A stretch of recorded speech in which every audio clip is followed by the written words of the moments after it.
Guys, another Growth Wisdom podcast with Braxton Bragg. He is VP of Growth at revel.xyz. We're going to talk about a bunch of things, interesting things, that is growth, product, being a dad, being an author, a geek, and next McKinsey and Zynga. I want to talk about these companies. I'm currently reading the book, The Firm, which maybe you've read. It's like about McKinsey, and I love the book, to say the least. So Braxt, can you introduce yourself? Tell us a bit more about yourself and Revel. Sure. Hi, everybody. My name is Braxton Bragg. Originally from upstate New York, kind of in the middle of nowhere, but went to school in the South at the University of Richmond, lived in DC for a while, got my MBA at Columbia Business School back in 2013. And then since then have been working in tech. I started at Zynga, as you mentioned, Charles, and have worked at a number of other startups as well, McKinsey, and recently, end of last year, found my way to revel.xyz. We are a new form of social media and also a marketplace that encourages people to upload photos or videos as digital assets and then trade them with other users. Love it. Let's start with Zynga, I guess. Fascinating company. What were your insights from working at Zynga?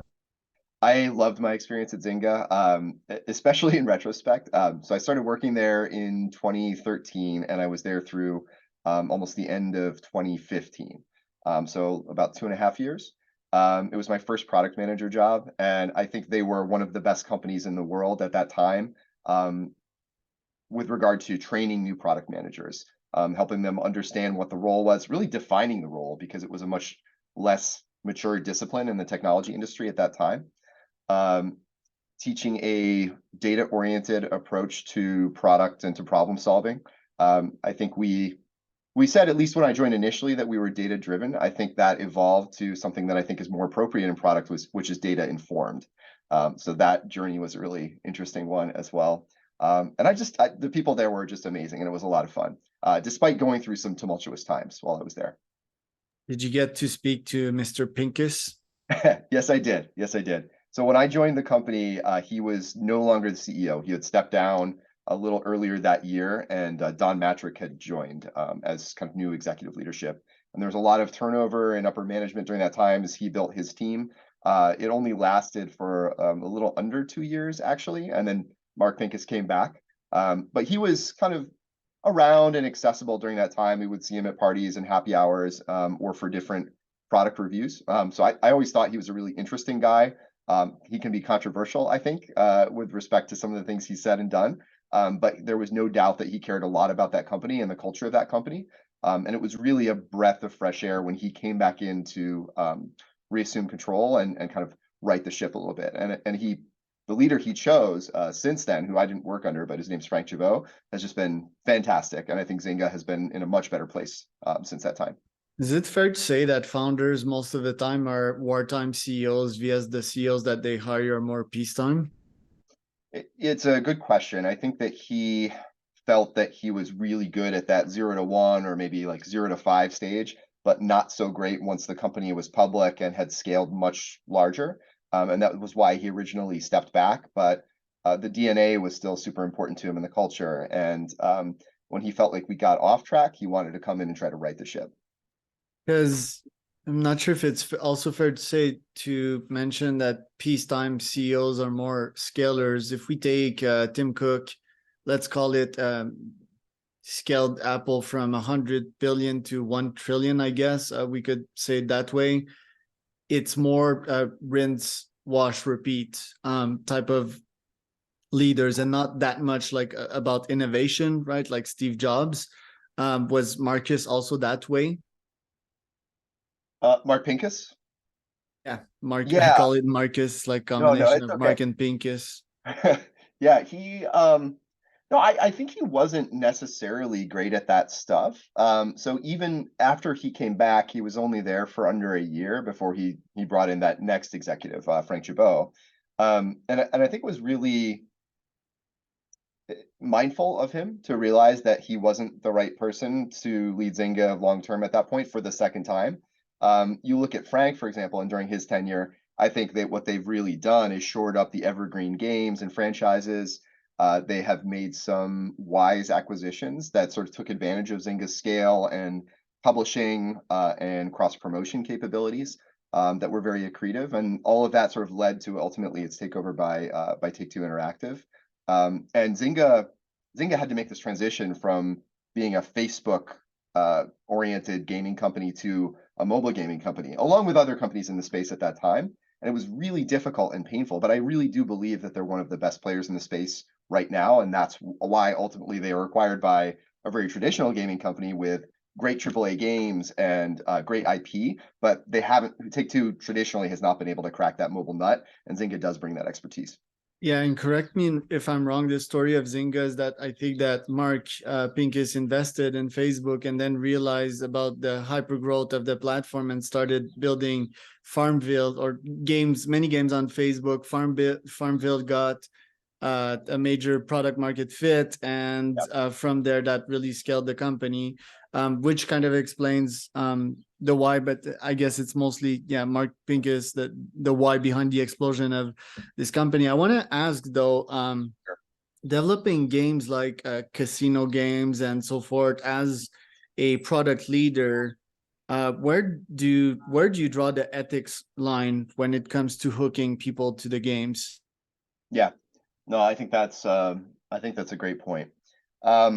To be honest, in the casino space, that is something that I struggled with a little bit, because we did have folks who were, for lack of a better word, addicted to our products and were massive spenders. And you just look at the amount of money that they invested over time, and I mean, it did become a little bit troubling to me. I think that it was particularly acute in the casino space, and there's not only sort of the mobile game aspect, but a lot of these folks will go to real money in-person casinos as well. So the relationship with that habit, and it's sort of well documented how troublesome it can be. And that was one of the reasons that I didn't feel great ultimately working on a casino franchise. And I went back ultimately to central product at Zynga, and then moved on to other things.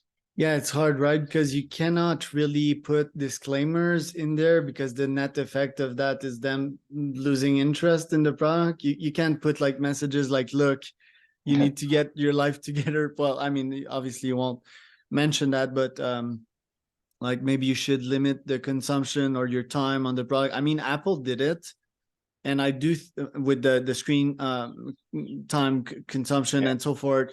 And I think it's a good long-term move that they did, because they really won the trust. But with that type of customer, it's really like serotonin type of folks, or maybe like announcing the chances of them winning. But the casino industry has fascinated me for this, the ethics. I guess the question and the answer is kind of clear that, it's not really ethical, but from a money perspective, forgetting about the ethics and being like purely capitalist here, what are the odds of these folks winning in the game, and what are the odds if I go and play in a real casino like I did in Vegas a year ago? So I worked primarily on a slots product, and the odds in our machine, so there was no real return, right? You're playing with in-app currency and receiving in-app currency when you win. So the odds in our various slot machines were actually very similar to what you would find in a real casino, but you're not actually taking home real money. The stakes, as they were also lower. So you buy $10 of in-app coins or whatever, and then you gamble those. It is certainly much harder in a mobile slots game to spend as much money as quickly as you would in a real casino. So there is that component, I guess. And I would say, with respect to what you were saying before, and I'll play devil's advocate here a little bit. I mean, this is a problem or a concern, and it should be a consideration in products well beyond just the casino space. There's lots of other games where individuals have spent hundreds of thousands or millions of dollars. And there's an interesting tension between the business that is trying to increase revenue, sustain operations, deliver a great product that is entertainment for, in most cases, for many people around the world who don't have a problem.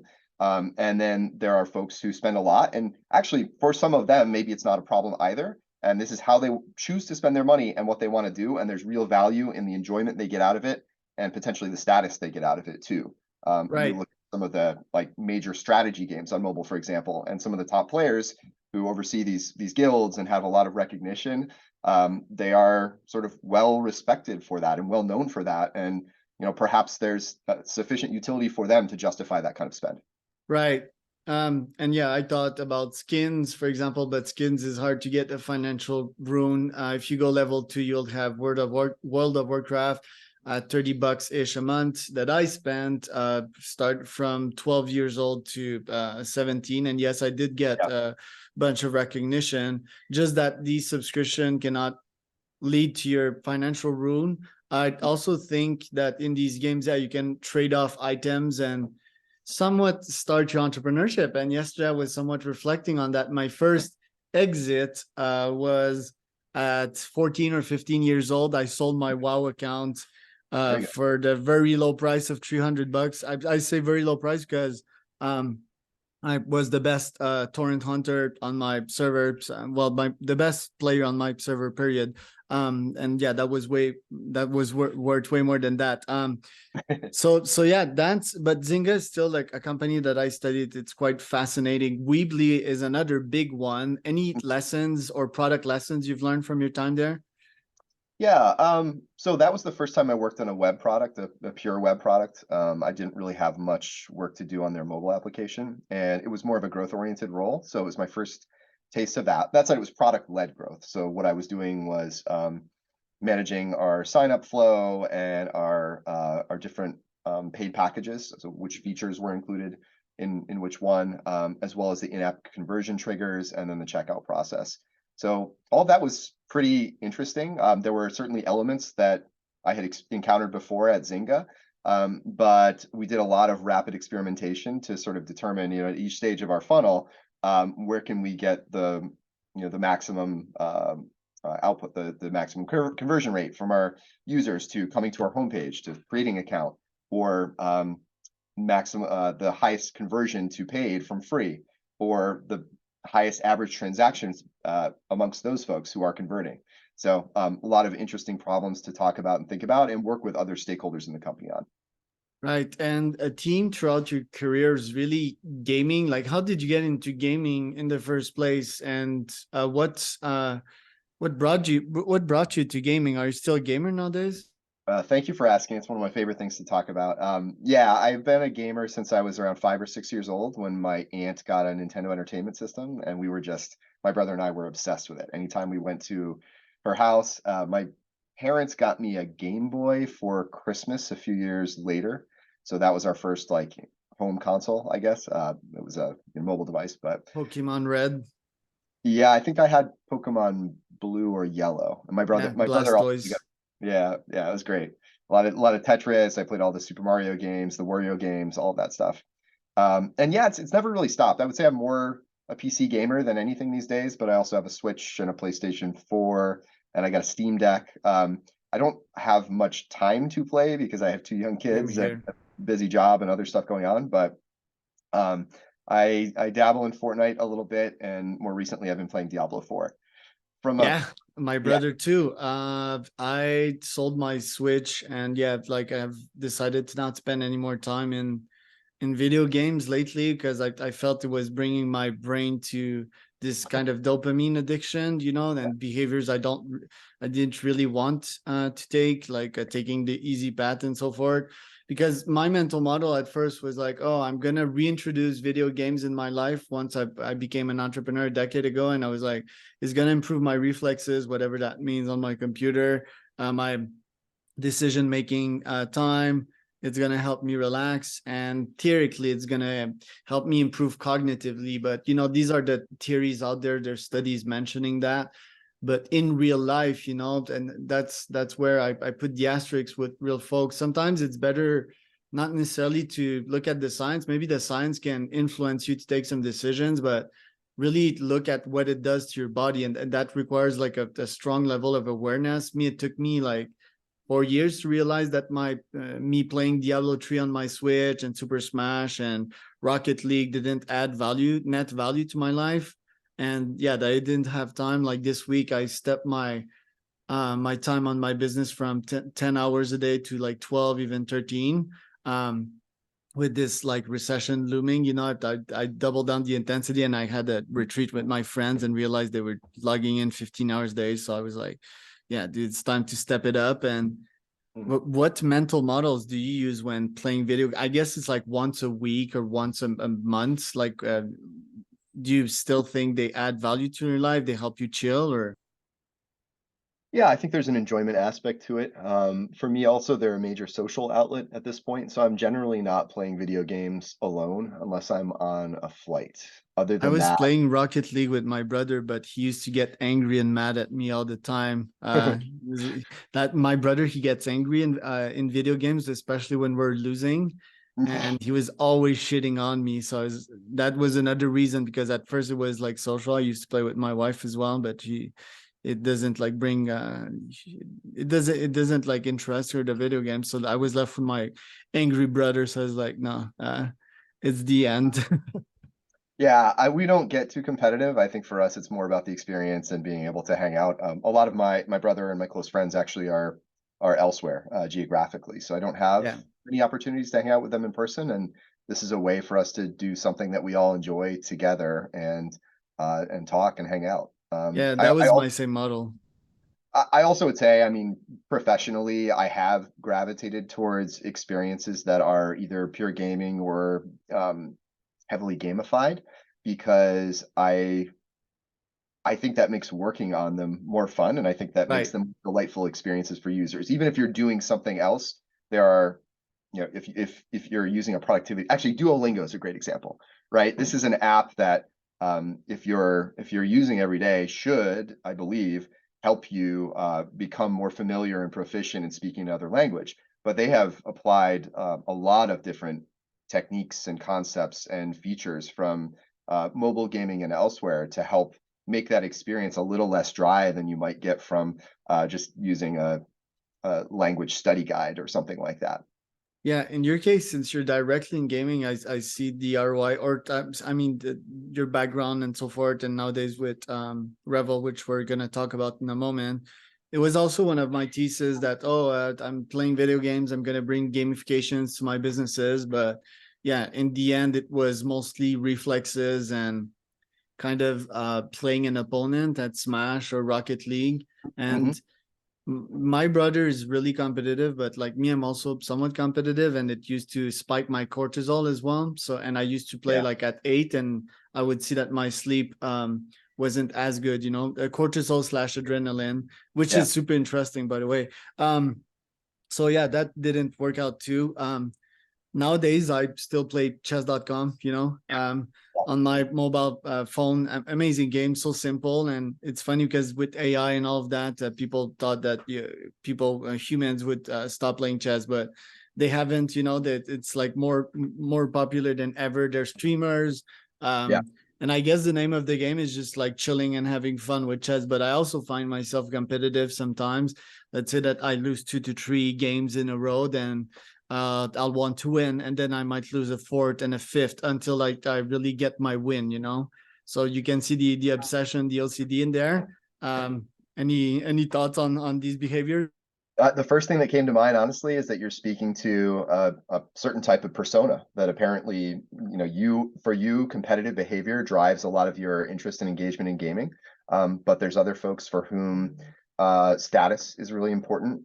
Maybe a collecting instinct, or maybe co-op play is really important. So it's important as a product person or anyone working on a software product, really, to be aware that you have different types of users, and perhaps you need to either focus on one of those personas or demographics, or can you shape your experience such that it is accessible and appealing to multiple personas? Right. Yeah. Status. I'm like level 1000 at chess, which is not even good. So, but yeah, I've caught myself playing statues game before with that. Yeah. McKinsey, fascinating company. I love consulting firms. That's odd. Most people hate them. Um, I think they're great strategic thinkers. They're creative, and they're also gold mines to own your own consulting firms that they make a whole lot of money, and they Mhm. hire the best. I'm reading this book called The Firm. It's quite good. It tells the story of McKinsey. What have been your lessons in or at McKinsey, should I say? Yeah, I really loved my time at McKinsey. I worked with a lot of really talented folks. I think one thing I liked about the people there was they were very multidimensional. Um, they were not only good at their jobs and very devoted to them, but also had a lot of other hobbies and interests. And we could bring our whole selves to work and discuss those things, learn about each other that way. I would also say it made them better professionals as well because they had different perspectives on the things that we were working on based on their unique experiences. It was a little bit more true there, I think, than it had been at the other tech companies I've worked at, just because folks were generally younger. They had kind of gotten into tech right out of college, and they maybe hadn't had those experiences or developed in many cases those interests yet.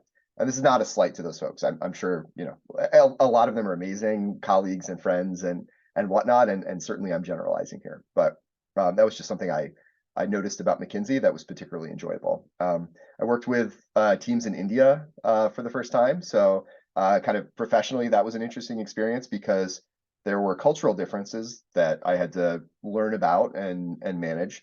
Also, the time zone difference was very difficult to adjust to and manage. And we had to find ways to mitigate that so that everyone could be productive and we could still deliver as a team, but also have like a reasonable quality of life. And I got to travel over there a lot. That was fun. Stakeholder management was also super important at McKinsey. So I was working on McKinsey.com and McKinsey Insights, the mobile app.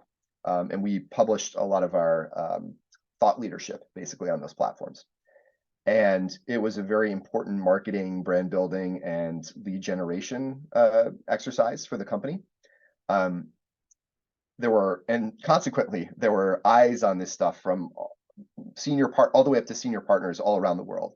And so many of the things that we wanted to do, we had to run by various stakeholder groups and ensure that they were on board. And that slowed things down a bit, but I think it also, at the end of the day, ensured a very high level of quality when we delivered. Yeah, interesting. Salary must have been good too at McKinsey, and then you went full startup mode. Yeah. At Total Pass, while at your tenure, grew by 400% the ARR, which is quite impressive. And then you got into NFTs and GPT. So we might want to finish up with that. Like, what brought you to this, and what insights can you tell us from the 8 months that you spent so far at Revel? Yeah, and my previous company actually, Endless AI, was similar in some ways. Also a Web3 company, also digital assets, also some generative AI was a major part of that actually.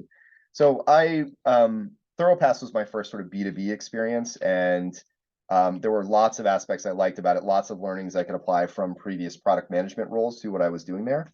And the growth was just phenomenal over the couple of years I was there, not only in revenues, but also in team size and structure and complexity. And we shipped a lot of product during that time as well.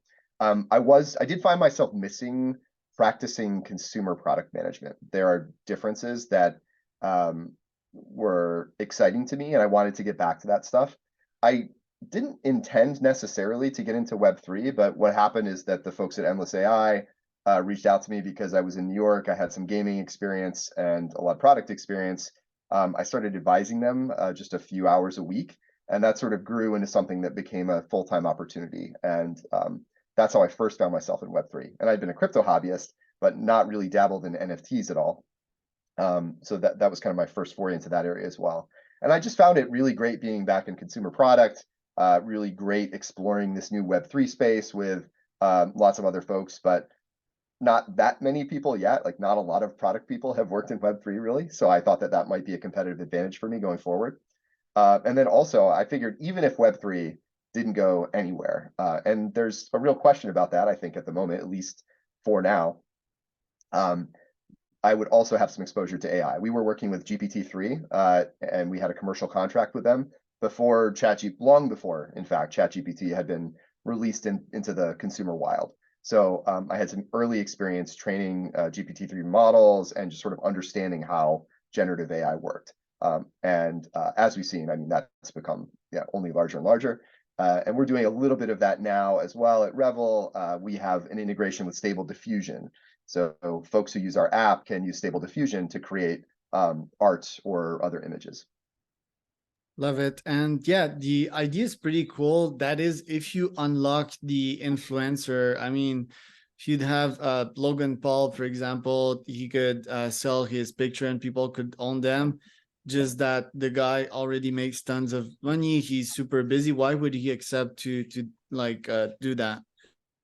Yeah, I mean, I think our thesis is that, well, it's multifold. Young people are more and more comfortable living their lives in digital ways. Digital asset ownership is perhaps something that they will be more comfortable with than the broader public. What we find, what we don't believe in is sort of the wild speculation that ran rampant in the crypto and NFT space.